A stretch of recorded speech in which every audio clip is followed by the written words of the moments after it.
Hello, it's Maria from Still Dreaming Homestead. Glad to be back with you again tonight. Sorry, I'm a little wiggly. We're going to continue reading in our book, By the Shores of Silver Lake by Laura Ingalls Wilder. So yesterday, in chapter 4, we read that they got to the town on the train and they got to go eat in a hotel and then wait for their pa who came just before it was dark, I think. So, chapter 5, Railroad Camp. Early next morning, they were all in the wagon going west. Grace sat between Ma and Pa on the spring seat, and Carrie and Laura sat with Mary between them on the board across the wagon box. Traveling on cars was rich and swift, but Laura preferred the wagon. For this one-day trip, Pa had not put on the cover. The whole sky was overhead, and the prairie stretched away on all sides, with farms scattered over it.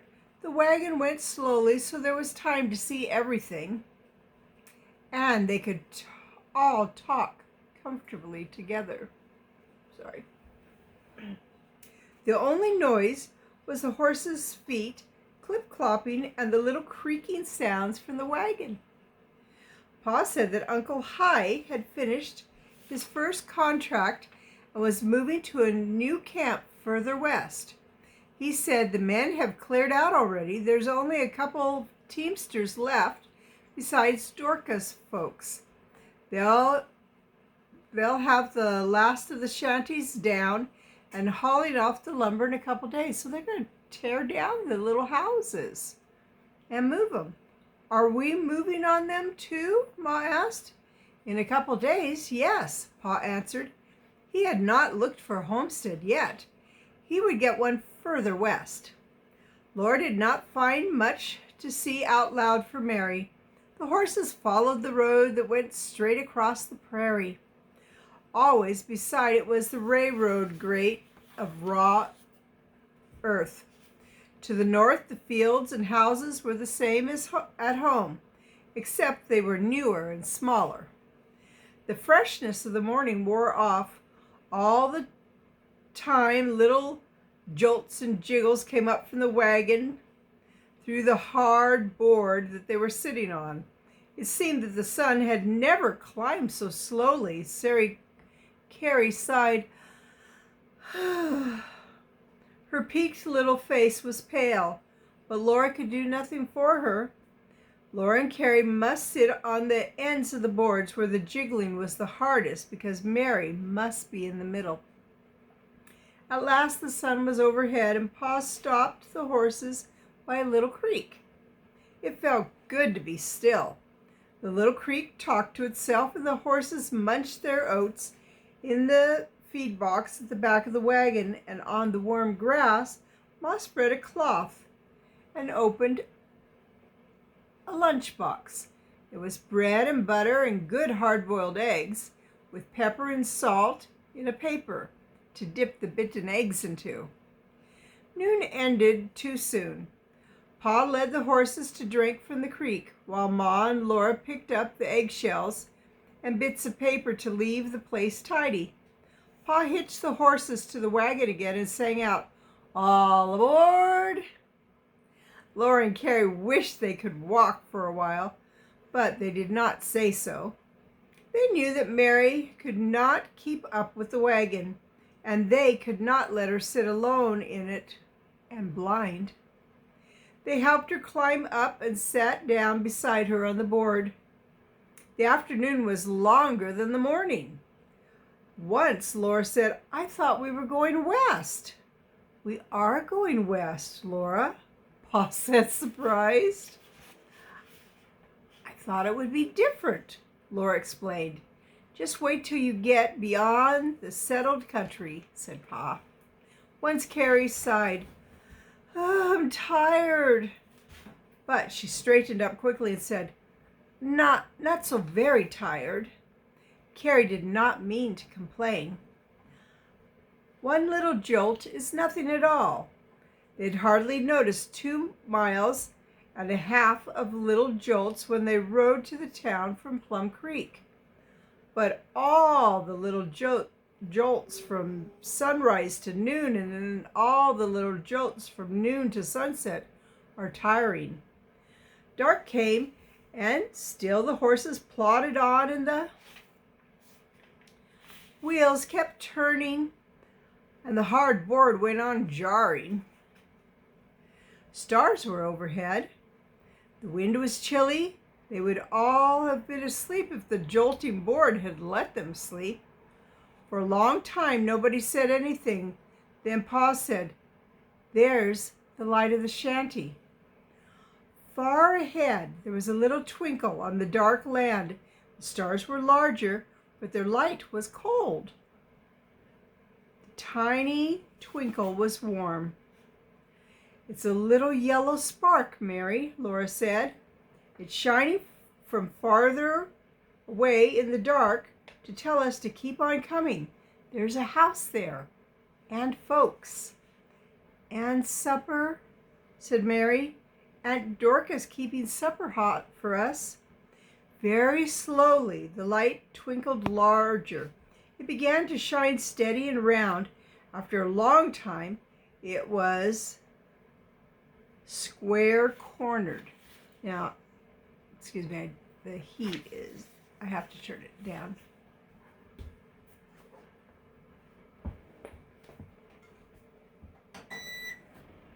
There, sorry.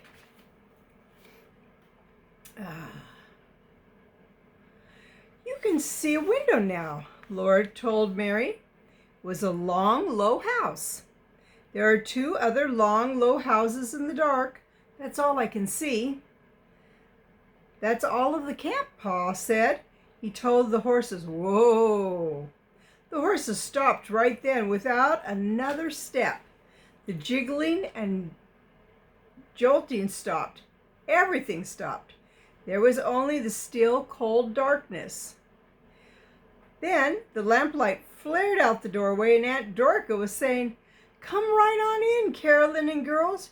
Hurry and put up the team, Charles. Supper's warm, waiting." The chilly dark had settled into Laura's bones. Mary and Carrie moved stiffly too, and they had stumbled.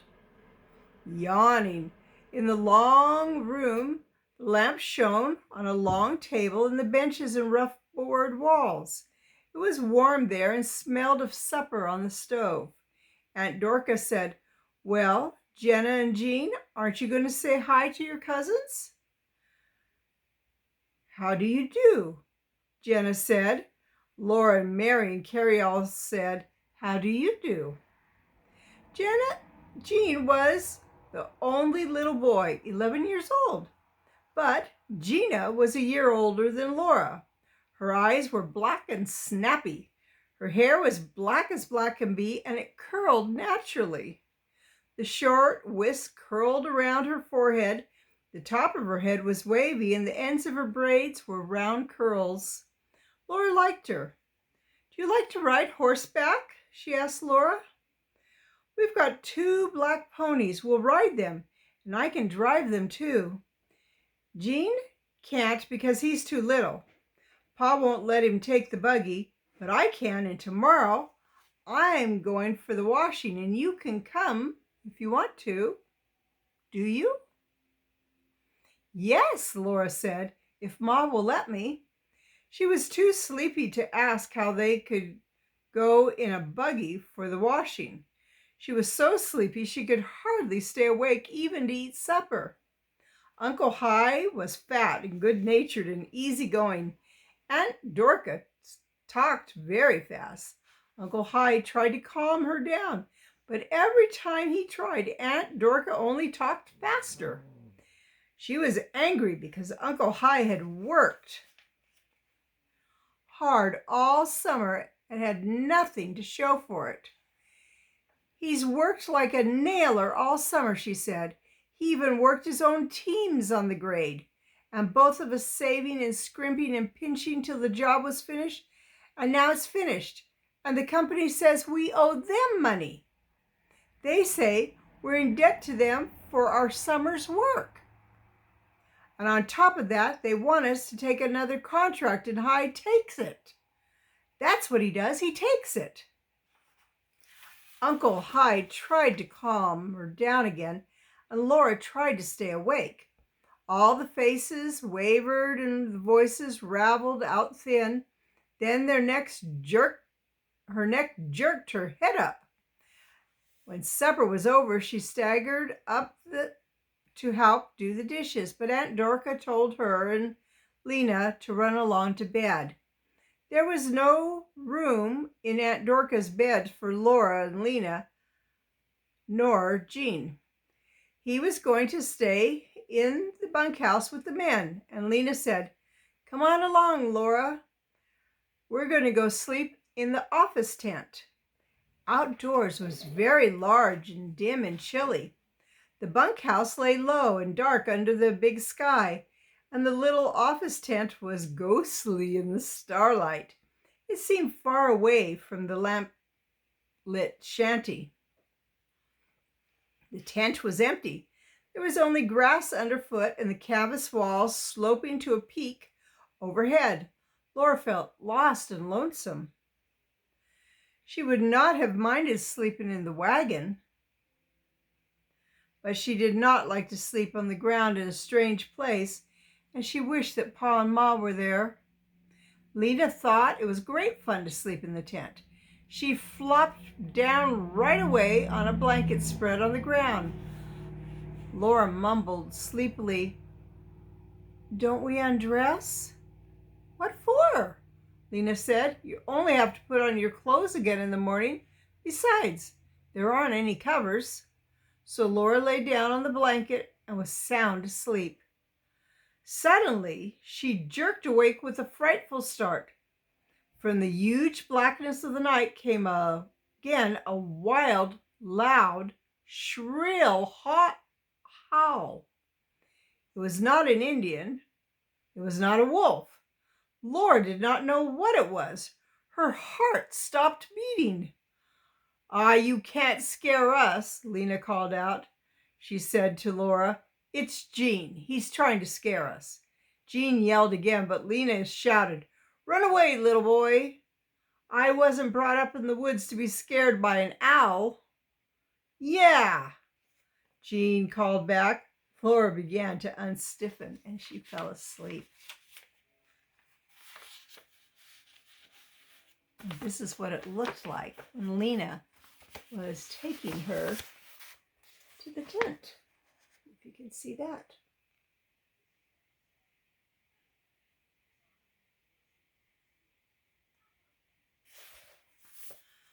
So that's the end of the story for tonight.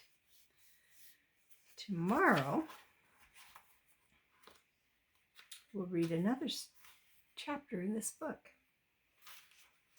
I hope you like it. I always love these little adventures. It's very interesting to me to see how people used to live, what they did for fun, how they worked, what they lived in, how they traveled. All those are interesting things to know. Well, it's Maria from Still Dreaming Homestead. I want to pray blessings on you and yours, in your house and out of your house, in the day and the night. Whatever you do, keep dreaming. If you haven't subscribed yet, please consider subscribing. And if you know of anybody else that would like to share these stories or some of my other content, please share it with them. All right. Good night and God bless you.